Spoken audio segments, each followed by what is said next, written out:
રહેજો. કહેવાય છે કે કળિયુગમાં જો ભગવાન શ્રી કૃષ્ણને શોધવા હોય તો તે એક જ જગ્યાએ મળશે અને તે છે Dwarka. Hello and welcome back to my YouTube channel. હું છું ઝિંકલ અને મારી યુટ્યુબ ચેનલમાં આપ સર્વે મિત્રોનું ફરીથી એકવાર સ્વાગત છે.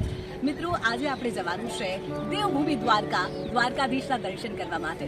અંત સુધી અમારી સાથે જોડાયેલા રહેજો. આ વિડીયોમાં હું આપને જણાવીશ કે દ્વારકામાં બીજું શું જોવાલાયક છે, કઈ કઈ જગ્યાએ જઈ શકાય અને દ્વારકામાં કેવી રીતે ફરી શકાય. આ દ્વારકાની આખી સિરીઝ ખૂબ જ મજેદાર રહેશે, ખૂબ જ રસપ્રદ રહેશે. તો લાસ્ટ સુધી વિડીયોમાં જોડાયેલા રહેજો અને અમારી ચેનલને ઝડપથી લાઈક કરી દેજો, શેર કરી દેજો, સબસ્ક્રાઇબ કરી લેજો. ચાર ધામોમાંનું એક ધામ ભગવાન શ્રી કૃષ્ણ કાળિયા ઠાકોરનું ગામ એટલે દેવભૂમિ દ્વારકા, જ્યાંના કણ કણમાં શ્યામ નિવાસ કરે છે એવી માન્યતા છે. અસંખ્ય ભાવિ ભક્તો અહીં દર્શન કરી ધન્યતા અનુભવે છે. ગોમતી નદીના કિનારે વસેલું આ નગર હિન્દુ ધર્મનું પવિત્ર તીર્થધામ છે. આ મંદિર જગત મંદિર કે નીજ મંદિર તરીકે પણ ઓળખાય છે. તો અમદાવાદથી દ્વારકાનું અંતર લગભગ 450 કિલોમીટર જેટલું થાય છે, જેમાં 8 કલાક જેટલો સમય લાગશે. અમે ગાડી મારફતે જઈ રહ્યા છીએ, પણ તમે ટ્રેન અથવા તો બસ મારફતે પણ દ્વારકા પહોંચી શકો છો. દ્વારકાધીશના મંદિરે જવા માટે 2 દ્વાર છે, મોક્ષ દ્વાર અને સ્વર્ગ દ્વાર. અત્યારે આપણે મોક્ષ દ્વારમાંથી પ્રવેશ કરી રહ્યા છીએ. અહીંયા ગાડી પાર્કિંગના 30 રૂપિયા ચાર્જ છે. તમે 30 રૂપિયા ચૂકવી અને કાર 24 કલાક માટે પાર્ક કરી શકો છો. એવું કહેવાય છે કે જ્યાં સુધી દ્વારકાધીશની ઈચ્છા ન હોય તમે દ્વારકા આવી શકતા નથી. આખરે અમને તો કાનુડાએ બોલાવી લીધા છે. અમે મંદિરે આવી ગયા છીએ અને ગાડી પાર્ક કરી લીધી છે. મંદિરમાં દર્શન કરતા પહેલા આપણે મંદિરની પાસે જ આવેલી ગોમતી નદીમાં પગ પલાળીશું અને ત્યારબાદ મંદિરે દર્શન કરવા જઈશું. ગોમતી ઘાટ એ મંદિરની પાસે જ આવેલું છે. આ પાણીમાં સ્નાન કરવાથી આત્મા શુદ્ધ થાય છે એવી માન્યતા છે. સાથે જ આ પાણીનું ધાર્મિક મહત્વ પણ ઘણું બધું રહેલું છે.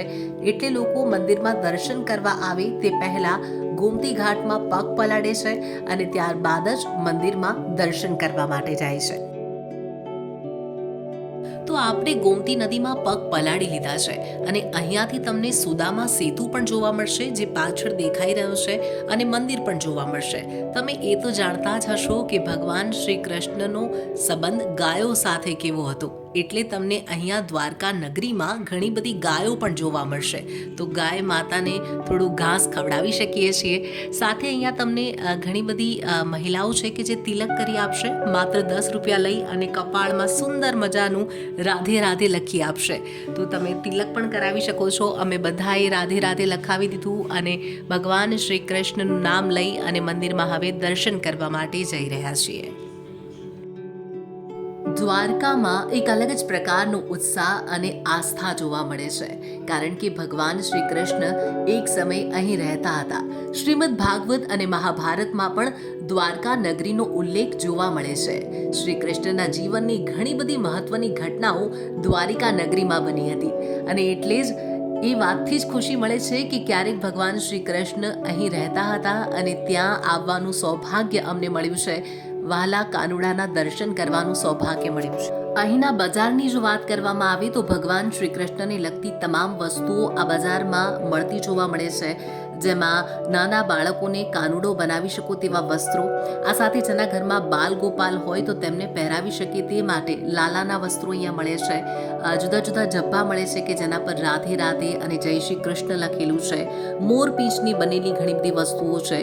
ગોપીઓ જેવા તમે લાગી શકો તેવી ચણિયા ચોળી મળે છે. કલરફુલ દુપટ્ટા મળે છે, તે પણ ખરીદી શકો છો. તો કાનુડાની મનપસંદ વાંસળી અને મોર પીંછ પણ અહીંયા મળે છે, જે પણ અહીંયાથી ખરીદી શકો છો. બીજું એ કે આ મંદિરમાં કોઈ પણ ઇલેક્ટ્રિક વસ્તુ લઈ જવાની પરવાનગી નથી, એટલે તમારો મોબાઈલ, ઇલેક્ટ્રિક ઘડિયાળ બધું જ તમારે બહાર લોકરમાં મૂકવું પડશે. અહીંયા વિનામૂલ્યે પણ લોકર છે કે જેમાં તમે બૂટ, ચંપલ મૂકી શકો છો અને ઇલેક્ટ્રિક સામાન મૂકી શકો છો, જેમ અમે અત્યારે જૂતા એક થેલીમાં ભરી અને અહીંયા મૂકી રહ્યા છે. આ સિવાય જો તમે દુકાનમાંથી પ્રસાદ ખરીદો છો તો ત્યાં પણ તમને લોકર મળી રહેશે, ત્યાં પણ વસ્તુ મૂકી શકો છો. અને હવે આપણે મંદિર તરફ જઈ રહ્યા છીએ. તો આખરે આતુરતાનો આવ્યો અંત. આપણે મંદિરની અંદર જઈ રહ્યા છીએ. મિત્રો, જ્યાં સુધી કેમેરા અલાઉ હશે ત્યાં સુધી હું આપને દર્શન કરાવીશ અને સાથે જ જણાવું છું આ મંદિરનો ઇતિહાસ. ભગવાન શ્રી કૃષ્ણની કર્મભૂમિ એવી આ દ્વારિકા નગરી પ્રાચીન સમયથી લઈ અત્યાર સુધીમાં અનેક વખત જીર્ણોદ્ધાર પામી છે, અનેક વખત બનાવવામાં આવી છે. માન્યતા છે કે મૂળ મંદિર ભગવાન શ્રી કૃષ્ણના પુત્ર વજ્રનાભે બનાવ્યું હતું, જેને 1472માં મહમૂદ બેગડા દ્વારા તોડી પડાયું અને તે પછી 16મી સદીમાં આદિ શંકરાચાર્ય દ્વારા આ મંદિરનું પુનઃનિર્માણ કરવામાં આવ્યું. વર્તમાન સમયમાં જે મંદિર છે તે આદિ શંકરાચાર્ય દ્વારા બનાવવામાં આવેલું મંદિર છે, જેને ચૌલુક્ય શૈલીમાં બનાવવામાં આવ્યું હતું. શ્રીમદ ભાગવત કથા અનુસાર ભગવાન શ્રી કૃષ્ણે જ્યારે મામા કંસનો વધ કર્યો તે પછી કંસના સસરા મગધ નરેશ જરાસંઘ વારંવાર યાદવો પર આક્રમણ કરવા લાગ્યા. આથી વજ્રભૂમિની રક્ષા કરવા માટે ભગવાન શ્રી કૃષ્ણે નવા સ્થળે વસવાટ કરવાનો નિર્ણય કર્યો અને તે માટે તેમણે આ સ્થળ પર પસંદગી ઉતારી દ્વારકાનું નિર્માણ કરાવ્યું. દ્વારકાનું નિર્માણ કરાવતા પહેલા ભગવાન શ્રી કૃષ્ણે સમુદ્રને 12 યોજન જમીન આપવાની અને પાણીને ખસેડી લેવાની વિનંતી કરી. આથી સાગર દેવી જગ્યા કરી અને તે પછી વિશ્વકર્માજીએ દ્વારિકાનું નિર્માણ કર્યું. કહેવાય છે કે ભગવાન શ્રી કૃષ્ણના વૈકુંઠ ગયા બાદ તેમણે વસાવેલી દ્વારિકા નગરી સમુદ્રમાં ગરકાવ થઈ ગઈ. આજે પણ સમુદ્રમાંથી આ નગરીના અવશેષો મળી આવે છે.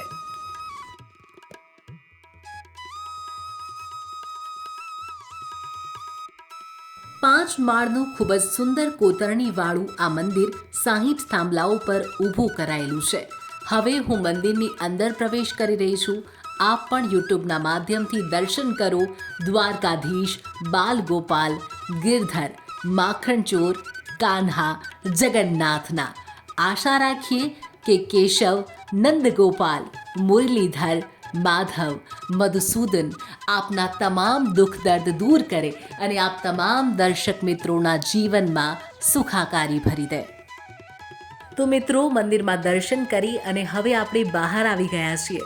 અંદર એક અલગ જ પ્રકારની અનુભૂતિ થાય છે, જે એક સાચો કૃષ્ણ ભક્ત જ સમજી શકે છે. બીજું, આ મંદિરમાં અલગ અલગ ટાઈમે જે આરતી થાય છે, પડદો પડી જાય છે, તે માટે બધા જે સમય છે મેં સ્ક્રીન પર લગાડી દીધા છે, તે તમે જોઈ લેજો, જેથી તમારે વેઇટ ન કરવું પડે, લાંબી કતારમાં ના ઊભા રહેવું પડે.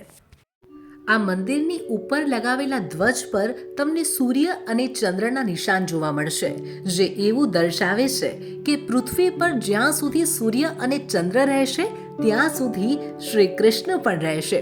દિવસમાં 5 વખત આ ધ્વજ માણસ દ્વારા જ બદલવામાં આવે છે, પરંતુ પ્રતીક દરેક ધ્વજમાં તેના તે જ રહે છે. તો વળી આ ધ્વજ બદલવાની વિધિ જોવા માટે પણ ભક્તોની ભારે ભીડ હોય છે, કેમ કે મનાય છે કે નસીબદાર જ આ વિધિ જોઈ શકે છે. અને અમને આ ધ્વજ બદલવાની વિધિ જોવાનો મોકો મળ્યો હતો. આપ પણ જુઓ, આ ધ્વજ જુદા જુદા ભક્તો દ્વારા ચઢાવેલા હોય છે કે જેના માટે પણ લાંબુ વેટિંગ હોય છે. તો દર્શન કર્યા બાદ અમે થોડું બજારમાં ફરી રહ્યા છીએ અને અહીંયા સામે જ તમે જોઈ શકો છો સુદામા સેતુ આવેલો છે. સુદામા સેતુ પર લોકો પહેલાં જઈ શકતા હતા, પરંતુ અત્યારે હાલમાં કોઈ કારણોસર આ સેતુને બંધ કરી દેવામાં આવ્યો છે. તેની ઉપર જવાની પરવાનગી નથી, પરંતુ બહારથી આ સેતુ હું આપને ચોક્કસથી બતાવીશ. તો ચાલો અમારી સાથે. ગોમતી નદી પર બનેલો આ સુદામા સેતુ જોવા માટે આપણે અહીંયાથી જવું પડશે. બીજો દર્શક મિત્રો, એક વાત હું એ કહેવા માંગીશ કે જ્યાં ભગવાન શ્રી કૃષ્ણ ક્યારેક રહ્યા હોય, આટલી પૌરાણિક જગ્યા છે, આટલી ભવ્ય જગ્યા છે, તેને આટલી ગંદી શા માટે બનાવી દેવામાં આવી છે? તમે જુઓ, આ તળાવમાં કેટલો બધો કચરો નાખવામાં આવ્યો છે. ક્યાંક પ્લાસ્ટિકની થેલીઓ છે, તો ક્યાંક શું છે, ક્યાંક શું છે. આપણા કોઈ પણ હિન્દુ ધર્મને લગતા જ્યારે પણ ધાર્મિક સ્થળોએ જતા હોઈએ છીએ ત્યારે મને આવી ગંદકી જોઈને ખૂબ દુઃખ થાય છે. કારણ કે મેં ઘણા બધા સ્વામિનારાયણ મંદિરની પણ મુલાકાત લીધી છે, ઘણા બધા જૈન મંદિરોની મુલાકાત લીધી છે, પરંતુ આપણા ધર્મના, આપણા આટલા પૌરાણિક મંદિરો, આપણી નદીઓ આટલી ગંદી શા માટે છે? શું આપણે એટલી પણ કાળજી રાખી શકતા નથી? તે એક સવાલ થાય છે. હવે જરા જુઓ, ગોમતી નદીની ઉપર બનેલો સુદામા સેતુ અહીંયાથી ખૂબ નજીકથી તમે જોઈ શકો છો. ઘણા બધા પક્ષીઓ છે જે આ પાણીની અંદર ઉડી રહ્યા છે. ઝીણી ઝીણી માછલીઓ પણ પાણીની અંદર છે અને આ માછલીને તમે ઝીણી ઝીણી ગોળીઓ ખવડાવી શકો છો, અહીંયા મળે છે. સુદામા સેતુ અને તેની નીચે વહેતી ગોમતી નદી, મનમોહક દ્રશ્ય. પ્રકૃતિના ખોળે બે ઘડી રહેવાનો અમે વિચાર કર્યો. અહીંયા પક્ષીઓ છે તો પાણીમાં માછલીઓ છે, પરંતુ ના માછલીઓનું ભોજન પક્ષી ખાય છે, ના પક્ષીઓનું ભોજન માછલી ખાય છે. આપણી વૈદિક સંસ્કૃતિમાં નદીઓને લોકમાતા કહી છે. માં એટલે પોષનાર, પવિત્ર કરનાર, જીવનમાં શુદ્ધિ આપનાર. અને તેથી જ આપણી ઋષિ પરંપરાએ આપણા તીર્થધામોની પસંદગી નદીઓના કિનારે જ કરી છે. બીજી રીતે કહીએ તો આપણા પવિત્ર તીર્થધામો નદીઓના કિનારે જ આવેલા છે. અને આવું જ આ પવિત્ર તીર્થ છે અને જ્યાં આવેલી છે આ ગોમતી નદી.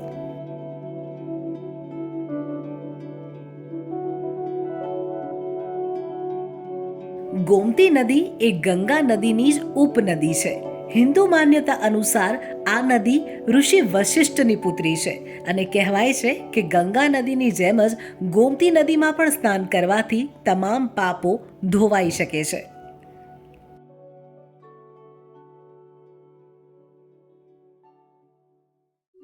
દ્વારકાના નાથ રાજા રણછોડ ક્યારેક અહીં રહેતા હતા તેની સાક્ષી કુદરત પણ અહીં પૂરે છે. જો આપ પણ સનાતની હો, વૈષ્ણવ ધર્મમાં માનતા હો અને ભગવાન શ્રી કૃષ્ણના ભક્ત હો તો કમેન્ટમાં જય શ્રી કૃષ્ણ, જય દ્વારકાધીશ લખવાનું ન ભૂલતા. તો મિત્રો, હવે આપણે મંદિરની બીજી તરફ જઈ રહ્યા છીએ. તમે ઘણા બધા વિડીયોઝમાં કે પછી ફોટોઝમાં આ જગ્યા જોઈ હશે. ઘણી બધી સીડીઓ અને તેની ઉપર આવેલું મંદિર. અહીંયાથી પણ મંદિરની અંદર પ્રવેશ કરી શકાય છે. અને હવે ભોજનનો સમય થઈ ગયો છે તો આપને જણાવી દઉં કે દ્વારકાધીશ મંદિર ટ્રસ્ટ તરફથી સવારે અને સાંજે એમ બંને સમય ભક્તો માટે ભોજન પ્રસાદીની સુવિધા પણ છે.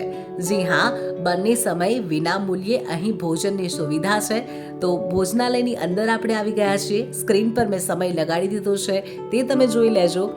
હવે જમવામાં શું છે ચાલો તે પણ આપણે જોઈ લઈએ. તો જમવામાં રોટલી, શાક, દાળ, ભાત, ખમણ અને શીરો છે.